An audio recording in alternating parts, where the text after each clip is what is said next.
Donc on reprend Bezrat Hashem par des Srimonim, le troisième Pérec, troisième chapitre, deuxième partie. Et on était arrivé à une articulation qui va être maintenant capitale pour la suite de cette recherche de Ta'amat Silut, et qui est une articulation qu'on avait déjà vue dans la Gemara et qu'on va reprendre dans le détail dans le Zohar à la fin du chapitre, qui est le fait qu'il était possible de faire un parallèle entre les 10 paroles de la création et les 10 dires qui ont été donnés à Moïse au mont Sinaï. Pourquoi c'est important? Parce que de l'un, évidemment, on va apprendre de l'autre, et qu'on va pouvoir, évidemment, même fondamentalement, relier la Torah, le don de la Torah, à la création du monde. Ce qui est un sujet passionnant. Parce que la Torah, c'est pas simplement une loi. La Torah, c'est le principe même de la création et du monde, et surtout du fonctionnement du monde. Parce que la création du monde, c'est la manière dont le monde a été créé et dans laquelle le monde est dirigé, dans lequel le monde fonctionne. Alors, on reprend dans le texte. Et donc de plus, les dix dires du mont Sinaï et les 10 paroles de la création, Inyanam Echad, ce n'est qu'un seul sujet, comme cela est établi, Mitoch HaMa'amar Shetaknu Lemala, du passage que nous avons rapporté plus haut, c'était la Gemara dans Rosh Hashanah, et Vechen Muchar Bezohar, et c'est aussi établi dans le Zohar, dans Parashat Yitro, évidemment, qui est la paracha des 10 commandements. Et voilà qu'est-ce qu'il y a écrit là-bas, Vezel Shono. Ane, Eser Amiran de Oraita, les 10 paroles de Oraita.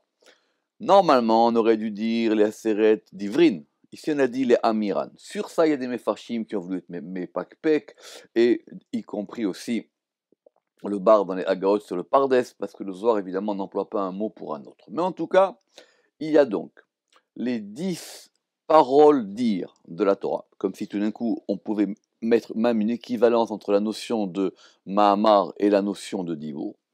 Inun klala de chol pekude oraita. Ça, déjà, c'est le klala, c'est la totalité, c'est le principe des commandements de la Torah. Parce qu'évidemment, les commandements, il y en a 613, et là, dans les 10 paroles, bon, il y a, en tout cas, ça dépend des commentateurs, mais en tout cas, il y en a au moins 10 ou 13 commandements. Donc déjà, ces 10 paroles qui ont été, ces 10 dires du mont Sinaï, sont le principe même de la Torah. C'est pour ça qu'on va appeler ça les tables de la loi, bien que tous les commandements ne soient pas inscrits dans ces tables-là. Klala de Aela Vetata, c'est la totalité d'en haut et d'en bas. Klala de Eser Amiran de Bereshit, la totalité des 10 paroles de Bereshit. Et vous voyez bien qu'ici, on a 2 fois le même mot, Amiran. Donc ça, il faut voir dans le Zohar, pour ceux qui veulent étudier le Zohar en profondeur, pourquoi le Zohar il est utilisé 2 fois Amiran. Atkal Neshono, fin de la citation du Zohar. Donc, expliquons ça. Ve'ambrou.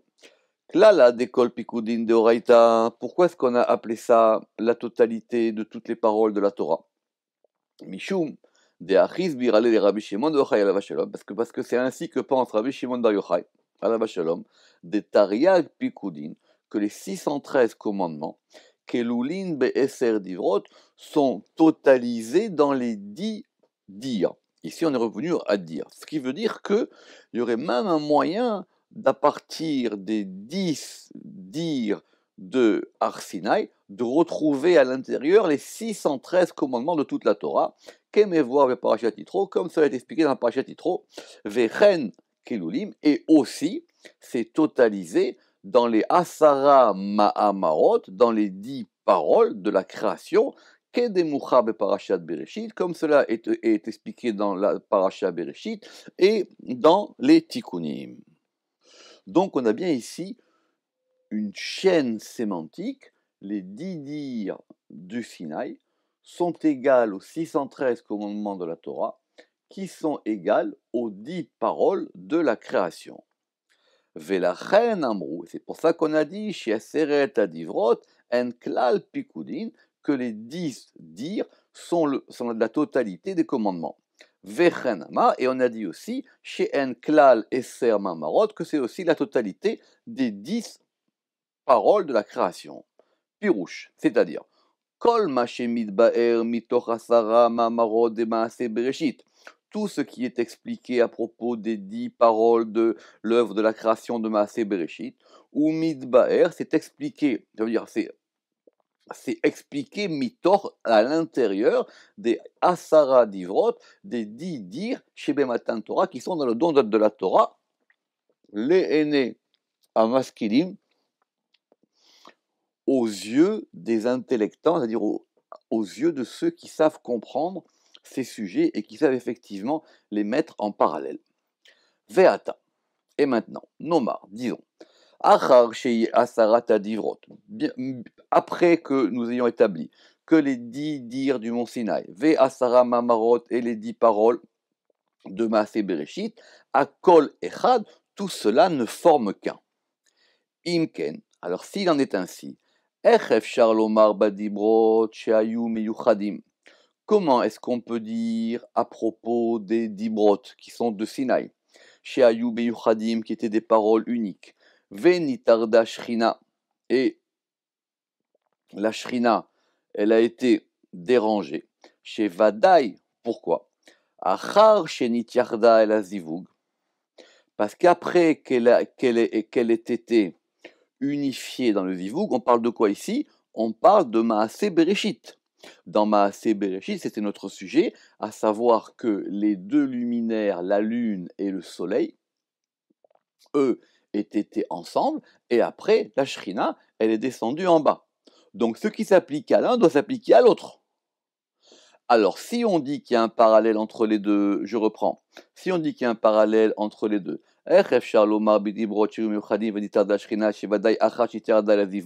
lo nitmata, elle n'a pas été diminuée, be'od aïta, bechek ba'ala, parce qu'elle était encore dans le sein de son époux.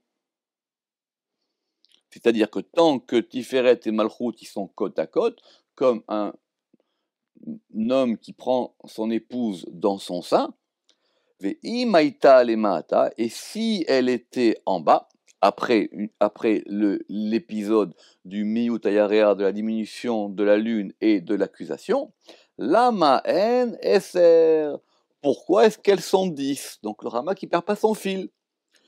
L'argumentation, si vous vous rappelez, qui disait qu'on va compter Da'at, pourquoi on compte Da'at? D'après l'avis du bar, parce qu'on compte Da'at, parce que Tiferet et Malchut ne forment qu'un au moment de la création des deux Meorot. C'est pour ça qu'on a compté Da'at. Et après, effectivement, quand ça va descendre, ça fera 10. Le Rama qui dit, mais ça marche pas. Parce que de toutes les manières, quand elle va remonter en haut à la fin des temps, donc on reviendra à 9. Donc du coup, ça marche pas.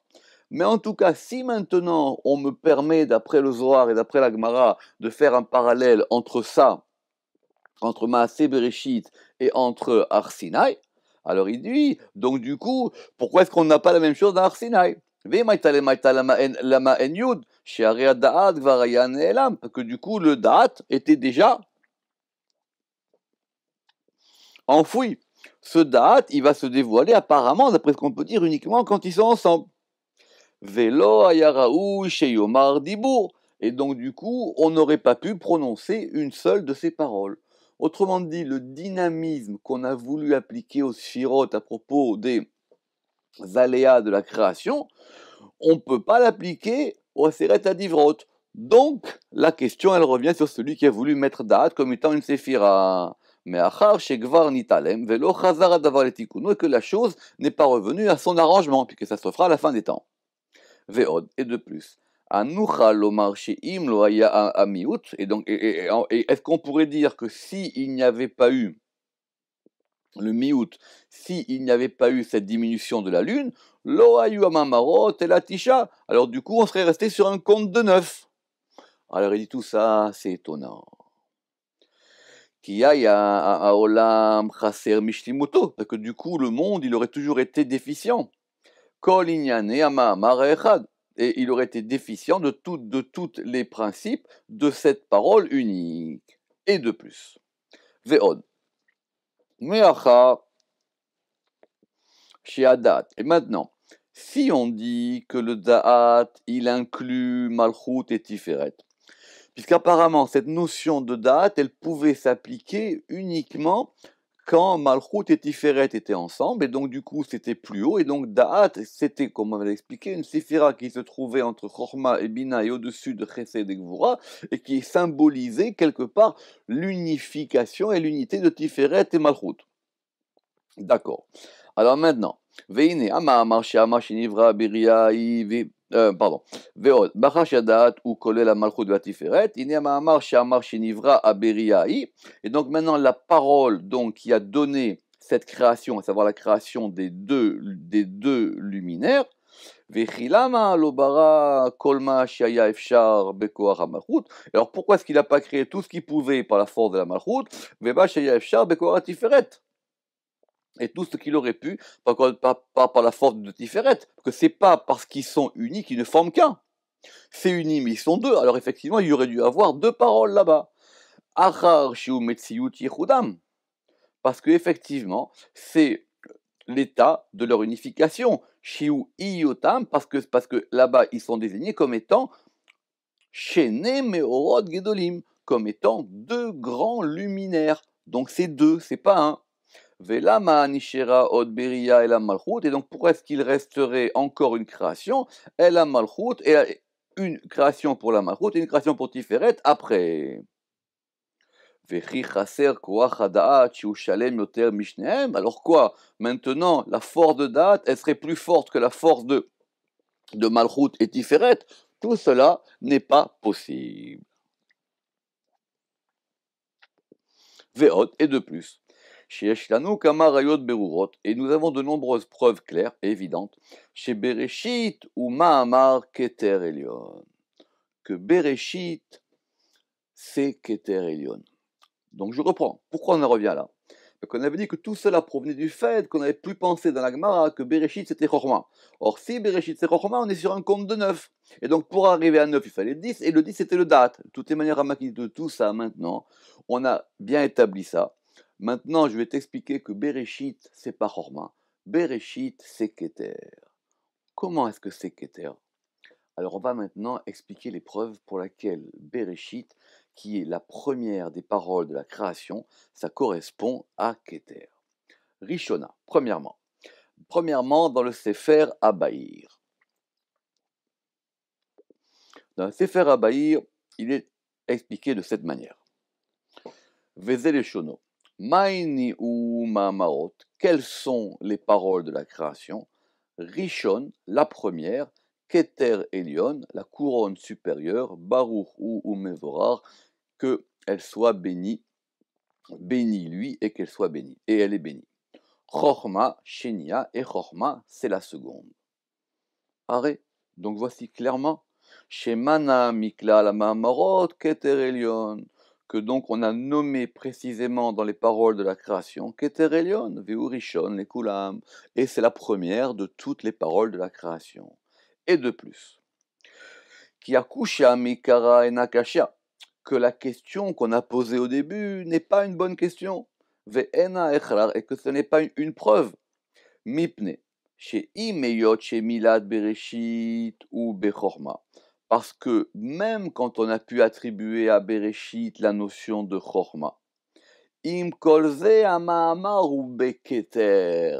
Même si on peut établir que Réchit, on verra la différence qu'il y aura plus tard entre Bereshit et Réchit, même si on a pu appliquer que Bereshit c'est Chorma, la parole, et c'est une parole qui n'est pas indiquée, il n'y a pas marqué Vayomer, la parole qui a procédé à Bereshit qui est Chorma, elle provient de Keter. Et c'est la raison pour laquelle pour cette première parole, il n'y a pas marqué Vayomer. Parce que Bereshit, c'est la parole, c'est celui qui prononce la parole qui provient de Keter, et ce qui se dévoile, c'est le Bereshit. Ce qui est la vraie raison pour laquelle la Gemara elle a posé la question, elle avait dit, mais si tu me comptes Bereshit, c'est pas considéré comme un Mahamar. Il dit, oui, c'est vraiment un Mahamar, mais c'est un Mahamar de Chorma. Ça veut dire quoi? C'est la Chorma qui se dévoile, mais c'est Bereshit qui a donné la parole, c'est Bereshit qui a déclenché l'action.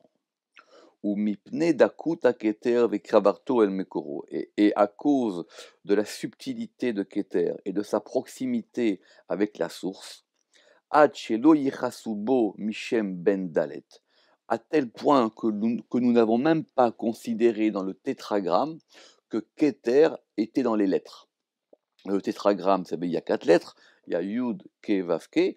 Yud, c'est Chochma, E, c'est Bina, Vav, c'est les 6 sphirotes inférieures, et E, c'est la Malchut. Eh bien, même dans le tétragramme, Keter n'apparaît pas.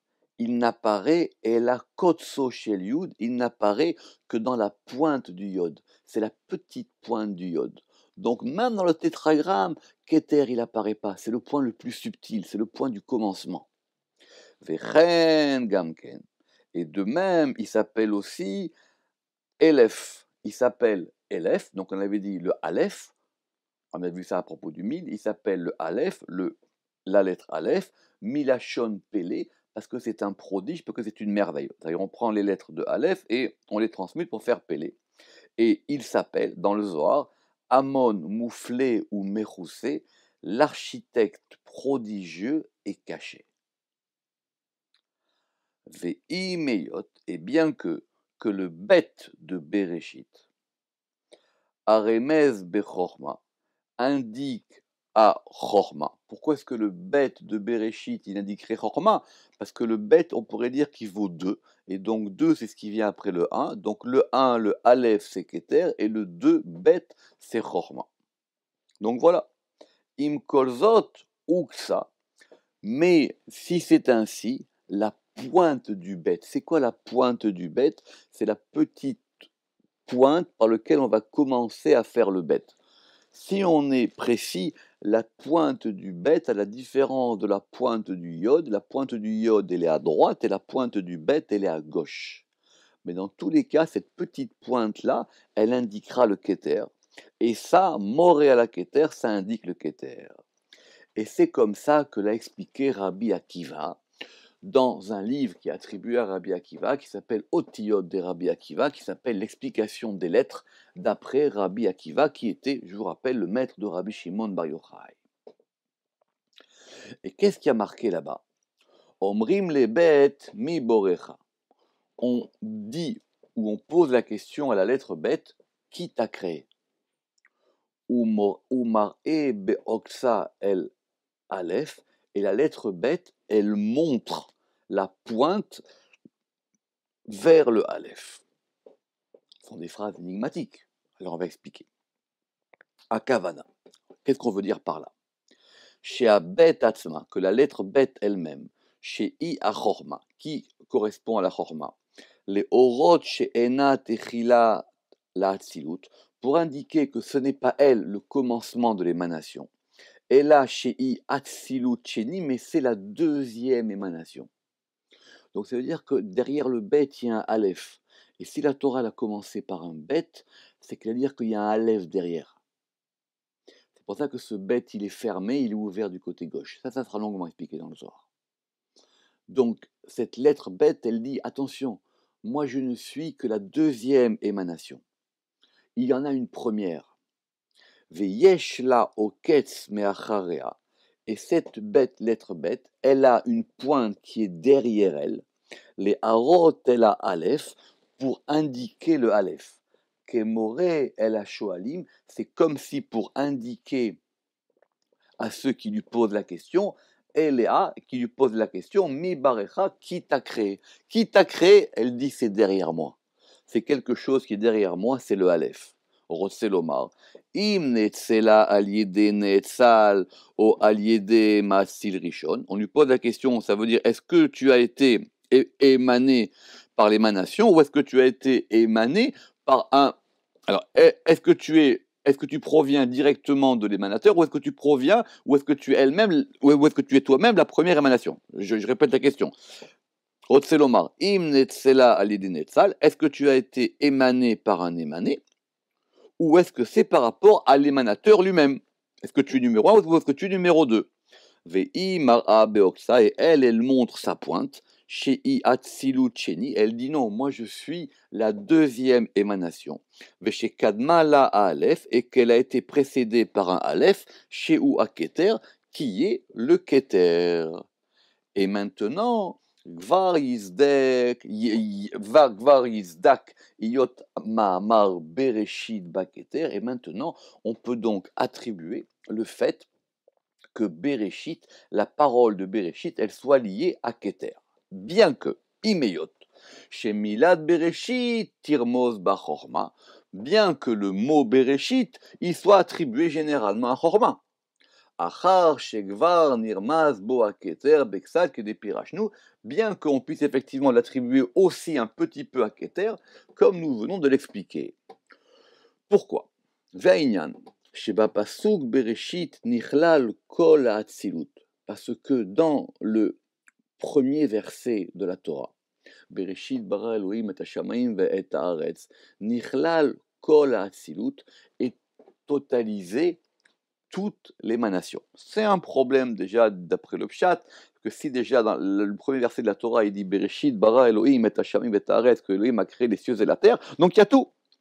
Après, la Torah, elle va venir détailler cette création, c'est ce que dira le Zohar. Donc du coup, quand on commencera au premier jour, on va détailler tout ce qui était déjà inclus dans le premier verset. Sinon, effectivement, on pourrait dire qu'il y avait déjà les cieux et la terre, et donc ça sert à quoi après de recommencer à début dans la suite des versets. Très bonne question de Pshat et question d'après le Sod aussi. En tout cas, dans ce verset se trouve toute la Hatzilut, c'est-à-dire toute l'émanation, Bekoar à Ensof, c'est-à-dire par la force du Ensof. Ve'im kolve, et avec tout cela, à Keter Atzmo ou à Ma'atzil, c'est le Keter lui-même qui est l'émanateur, Ve'apoel, et c'est lui qui est l'agent, c'est celui qui est l'acteur, Aomer Ama'amar, et c'est lui qui prononce cette première parole. Ve'chen nimsa, et ainsi on trouvera Ki rov ha'ma'amarot kelulim mikol ha'eser, que la majorité des paroles créatrices, elles sont toutes totalisées de 10. Pourquoi? Parce que si on dit qu'il y a tout dans Bereshit et que ça provient de Keter, donc il y a forcément aussi les 10 dans Keter. Et donc ainsi, dans chaque parole, on pourra retrouver les 10. Velachen ba bemilad Bereshit, remez la chorma. Et c'est pour ça que dans Bereshit, on aura une allusion à la chorma. Imeyot ikar ma'amar beketer, bien que le principe de la parole soit dans Keter. C'est-à-dire que c'est Keter, et Bereshit, ça indique le degré de chorma de Keter. Ve'enze minatema, et cela n'est pas étonnant. Et on va avoir une preuve maintenant. La preuve du Ramak, elle est étonnante parce qu'il va nous donner une preuve des kavanot. C'est quoi les kavanot? C'est-à-dire les directions dans la prière. Et on va voir que dans la prière aussi, c'est organisé de façon aussi complexe. Et qu'est-ce qu'on va prendre dans la prière? On va prendre la prière des Shmoné Esrei, la prière des 18 bénédictions, et qui commence par une beracha qui dit Elohé Avraham, Elohé Yitzhak, Elohé Yaakov, et qui va terminer par Magen Avraham. Ceux qui savent, ils peuvent aller voir ça. Parce que dans la Birkat Avot, c'est-à-dire on appelle ça la prière des patriarches, elle est liée à Chesed. Donc ça veut dire que le cadre général de Birkat Avot, c'est Chesed. Velo niskera Chesed ba.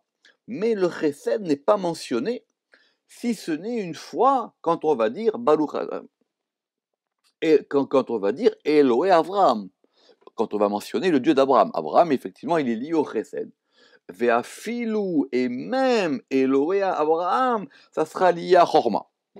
Ça veut dire qu'il y a une indication de Chesed d'Abraham, et quand on dit Elohé Abraham, c'est un degré plus haut, c'est-à-dire le Dieu d'Abraham, et celui-là, il est dans Chorma. Et cette notion est dans Chorma. Velo niskera be'etzem, et donc cette notion de Chesed n'est pas mentionnée de façon substantielle, et là, si ce n'est quand on va prononcer les paroles à El Gadol. Quand on dira à El Gadol, le El, le grand, Gadol, c'est la Gidoula, c'est la grandeur, et la Gidoula, c'est le deuxième nom de Chesed. en plus de la Khatima. C'est quoi la Khatima? En plus du sceau, c'est-à-dire de la conclusion de la bénédiction, quand on dira Baruch Ata Hashem, ma reine Abraham, béni sois-tu Hashem, ma reine, le bouclier de Abraham. Donc pareil, dans les Berachot, la première Berachot, elle est liée à Chesed, mais Chesed n'y est pas explicitement mentionné, si ce n'est dans le sceau quand on va sceller cette Beracha et dans la mention de Haël Agadol. Vechen ha'inyan b'ma'amar Bereshit, et il en est de même à propos de la parole de Bereshit. Des tinah, des milach Bereshit i bechorma, parce que laissons de côté que le mot de Bereshit y soit lié à Chorma, im kolze, malgré tout cela, ikar ha'ma'amar beketer. L'essentiel de cette parole, elle est dans Keter.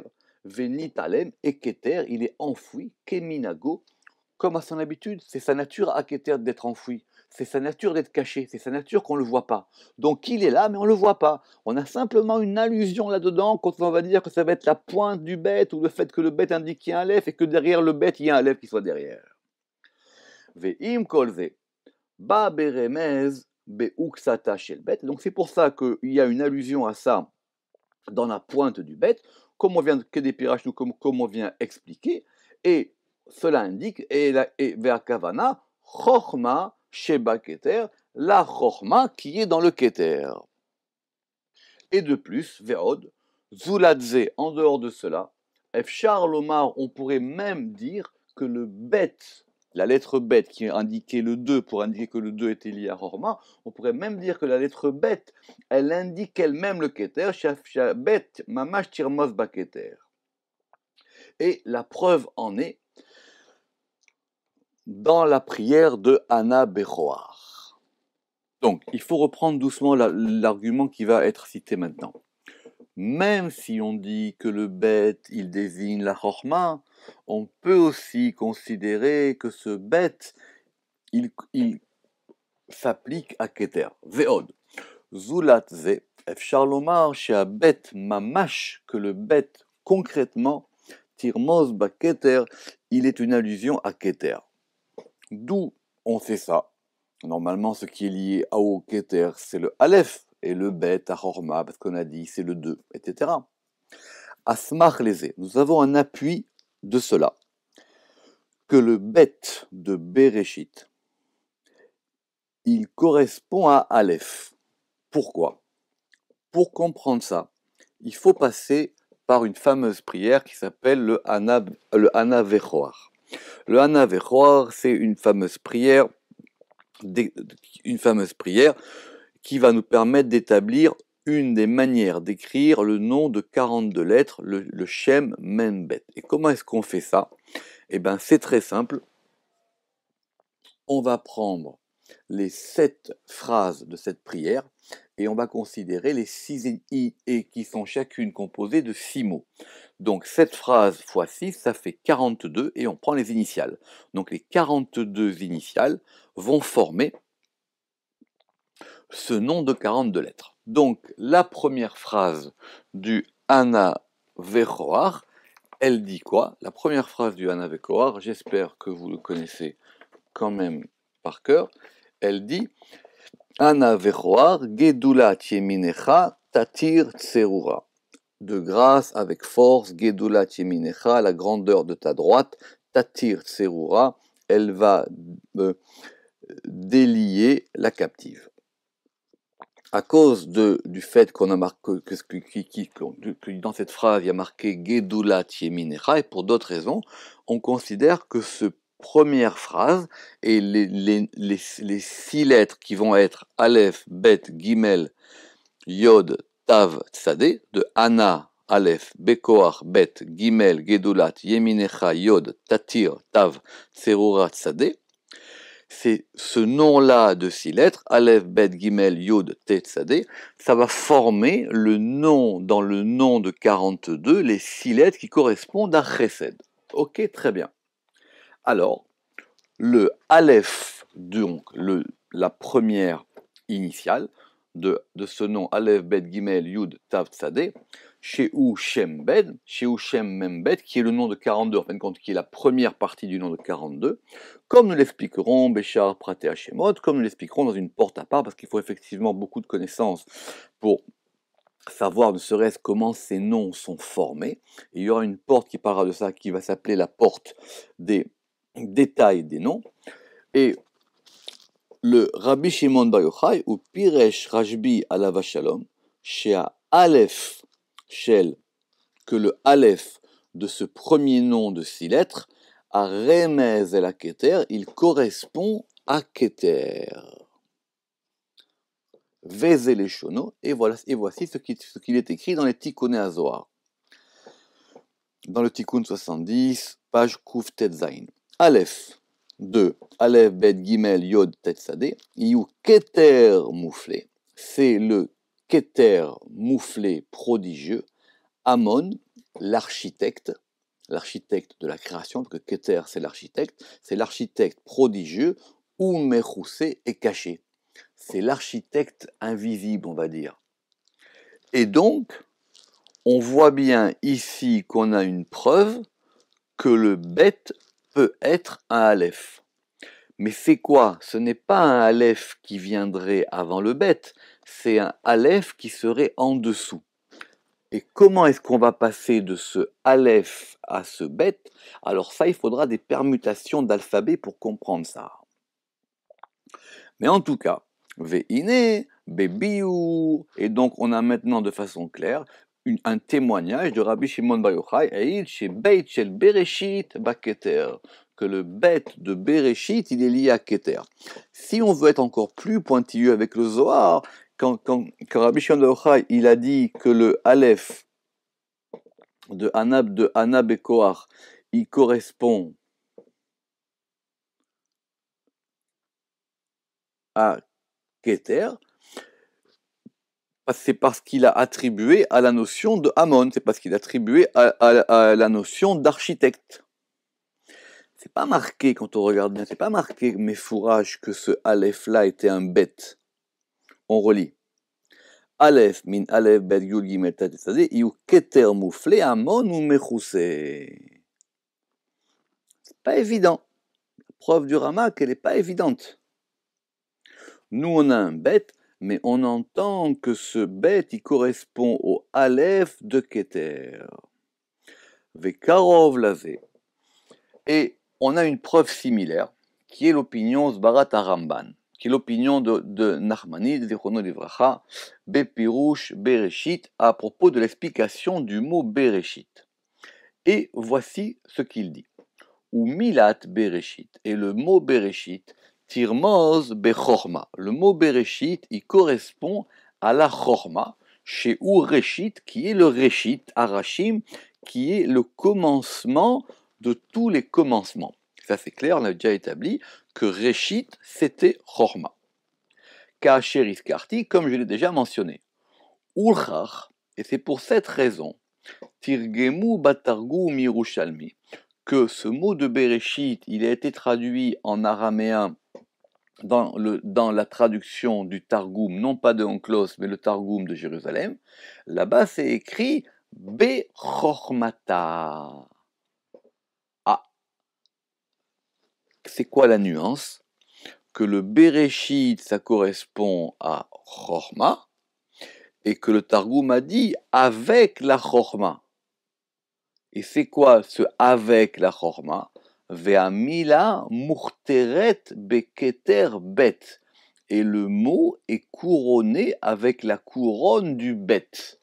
Donc c'est juste une allusion comme il a dit, mais donc ça veut dire que le bet de Bereshit, et si on peut associer et faire une équivalence entre Reshit et Chorma, ça veut dire avec la Chorma, Bara Elohim et Hashamaim bet Haaretz, Elohim a créé les cieux et la terre, et ce bet-là, il indique le Keter.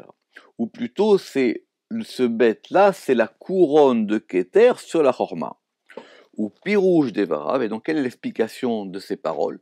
Qui bet tirmoz el Keter, que le bet est une indication, une allusion à Keter, mitaam pour la raison qu'il est Bait, parce que Bet et Bait c'est les mêmes lettres, parce qu'il est la maison de toutes les séphirotes. Rappelez-vous qu'on avait vu plus haut qu'il y avait une manière de voir que toutes les séphirotes étaient à l'intérieur de Keter. Vous vous rappelez quand on avait dit dans le chapitre précédent que Keter, c'était le Makom à Kolel, que pour arriver à 10, on faisait 3 fois 3, 9, et il fallait un Makom à Kolel. Et quand on avait expliqué ça par rapport aux sphirotes, on avait dit il y a 3 vagues de sphirotes, chacune composée de 3, 3 fois 3, 9, et Keter, c'est quoi? Keter, c'est ce qui couronne, c'est ce qui englobe, c'est-à-dire c'est le lieu d'habitation, c'est la maison des séphirotes. Donc du coup, on a bien dans Bereshit nos 10 séphirotes depuis Keter. Akavana milat vechen muchar mitoch leshono. Et donc maintenant il est clair d'après l'expression, d'après la langue de Nachmanide, des Ka'amar, que quand il a dit ou milad Bereshit tirmos bechorma, quand le mot Bereshit il est une allusion Bechorma dans la Chorma. Akavana, Milad Bereshit lo abet, c'est-à-dire que c'est simplement le Reshit qui correspond à Chorma, mais pas le Bet. Et là, à Teva Atma, c'est simplement le mot lui-même, c'est-à-dire le mot Reshit, ou Kedem Esayeb, et c'est comme ça qu'il va continuer, enfin qu'il va conclure en disant que c'est Reshit, etc. Velo amar she'inikra bereshit. Et il n'a pas dit que la chorma s'appelle bereshit. Il a dit que la chorma, elle s'appelle reshit, levad, uniquement ça. Ou kedemaitiraya metargum. Et comme il va apporter une preuve du targum chez Tirgem, et qui a traduit, et le targum a traduit quoi? Bechormata. Or, bechormata, Eina chorma mamash, ce n'est pas exactement, ce n'est pas concrètement la chorma. Et là, beit shel bereshit, mais c'est le bête de bereshit, et ce bête de bereshit, c'est un bête shimushit, c'est-à-dire c'est un bête qui n'appartient pas au mot, c'est un bête qui est, on dirait en français, c'est un préfixe. Or, ce préfixe, il va amener quelque chose à la chorma, il indique un autre élément. Pourquoi? Qui teva reshit ou chorma, parce que le mot reshit, il indique la chorma, ou beit shel bereshit ou keter, et le bête de bereshit, il correspond au keter. Ou les fichar, et c'est pour ça qu'il a dit, amar ve'amila murtered beketer bet, et le mot est couronné, donc le mot reshit est couronné d'une couronne qui s'appelle le bête. והנה מכל זה נראה שאין אחד מן המאמר הזה אל דברת הרבי שם טוב בשם טוב. Et donc il sort de ça que de tout ce que nous venons de dire, l'opinion de Rabbi Shem Tov qui voulait considérer qu'on pouvait effectivement compter les 10 paroles de la création par rapport à Da'at et ne pas inclure Keter, et bien tout cela n'a pas de fondement. Omnam, toutefois, Nishar alenu lechova, nous sommes obligés quand même, à Da'in levaer d'expliquer encore, Ma shenimsa cholek al ma'amar hazeh, un texte qui va contredire tout ce que nous venons de dire. Donc c'est très complexe le Pardes, d'accord? Parce qu'on va de preuve en preuve et on va examiner tous les textes et on va voir toutes les preuves les unes après les autres, qui se trouvent dans le Zohar, dans Parashat Vaikra. On verra ça la prochaine fois, Bezrat Hashem, parce que c'est un long Zohar que le Ramak va citer, qui est un Zohar prodigieux, qui va établir la comparaison dont on a parlé entre les 10 paroles de la création et les 10 dires du Sinaï. On verra ça la prochaine fois. Baruch Adonai Le'olam. Amen ve Amen.